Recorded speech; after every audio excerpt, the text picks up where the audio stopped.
अस्सलामुअलैकुम जी दोस्तों, क्या हाल चाल है। उम्मीद है सारे भरा ठीक हो सन। साने भरावां ना शौक भी अच्छा जा रहा सी। मैं गुलाम मुस्तफा, तुसी देखने लगे हो पहुंच पिजन चैनल। जी दोस्तों, हमेशा तुहाडे वास्ते अच्छियां वीडियो अच्छे कबूतर लैके आए हैं। तो सब तो पहला जनाब भरा कई भरा जनाब नंबर बड़ा मंगने, नंबर दे मैं थक गया। नंबर नोट करो 0325 52 40 630 0325 52 40 630। जी दोस्तों, मौसम बड़ा प्यारा है। असी मौजूद हाँ छत चौधरी सईद एंड आदल भट्ट जनाब, जिथों मैं भी नाल हो के जनाब कोई शौक शिकार कर रहा। तुहानू पता कबूतरबाजी फिर शौक ही ऐसा है कि जनाब ये ख़त्म नहीं होना। सही है। तो बाकी जनाब आज मादियाँ कट्ठे टोटल मादियाँ 59 मादियाँ ने। सही है। 3 मादियाँ रोकियां ने, वैसे टोटल 52 सन। तो 3 मादियाँ रोकियां ने कि एक मादी ने थोड़े पार की फर्क है। तो 2 मादियाँ जनाब मसाक विच भी नहीं राती बहनियाँ। तो इस गल्ला वो नहीं कड्ढन ले। मौसम बड़ा ही प्यार है, बहुत अच्छा मौसम है। तो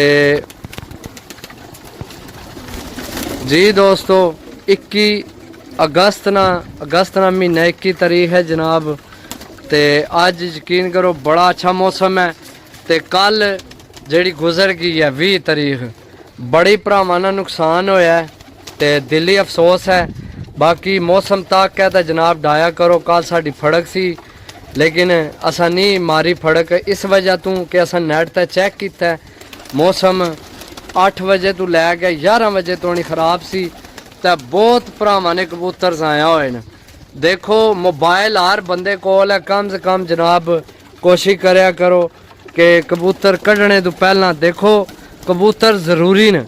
ये होने तो तुहाडी कामयाबी होनी है। तो जितना बचा सको अस्सू विच पहली तो गल है पते मैं हर भरा की दसना कि जनाब अस्सू विच कबूतर ना डाया करो, यानी कि टूरनामेंट ना छोड़ दो अस्सू नहीं कबूतरबाजी। ये हर बंदे ना काम नहीं कबूतरबाजी ना, क्योंकि अस्सू विच मौसम खराब होने टाइम नहीं लगना। जे अगर फिर भी ज़रूरी है हूँ इस छत है बाजी भी है तो टूरनामेंट भी डाने न। सही है। तो माशाल्लाह अच्छा शौक होने लगे इस इत्थे।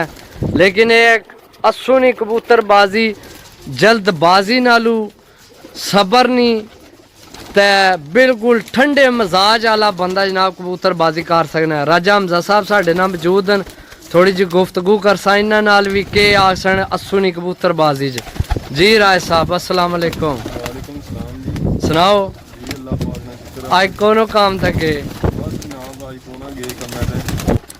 जी राय साहब अपने भरावां की दसो कि जनाब अस्सू नहीं कबूतरबाजी ने मतलब कोई मालूमात दियो जे तुसी शौक कर रहे हो अस्सू ना।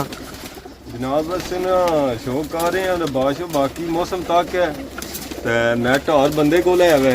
सही है। मौसम चेक कर सरकार कबूतरबाजी करो। ते उस तो अलावा कबूतरा नाल ही उड़ना सारियां ते को आपू तो उड़ना को नहीं किसे। ज़ाहिर गल है, हकीकत गल है, कोई शक नहीं कबूतरा उड़ना है। माशाल्लाह अइये भी असां को लैना विच ऐसियां चीज़ां ने मादियां जड़ियां अइये भी राती रुक जानियां कि नहीं। कोई राती कन्फर्म बहनियां पियां, कोई रुक जानियां।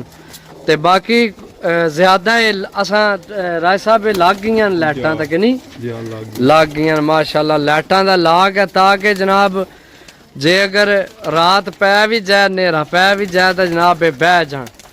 तो कोशिश करया करो कि जनाब कोई जनरेटर ना भी बंदोबस्त करो लाइटां ना, क्योंकि अक्सर कई दफ़ा पाकिस्तान है ना भाई कोई आख्या जा नहीं सकना।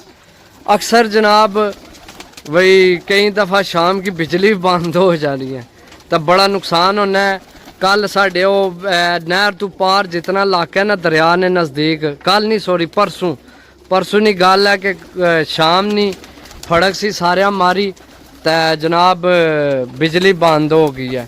तो बिजली बंद होने नाल काफ़ी नुकसान होया कबूतरां दा।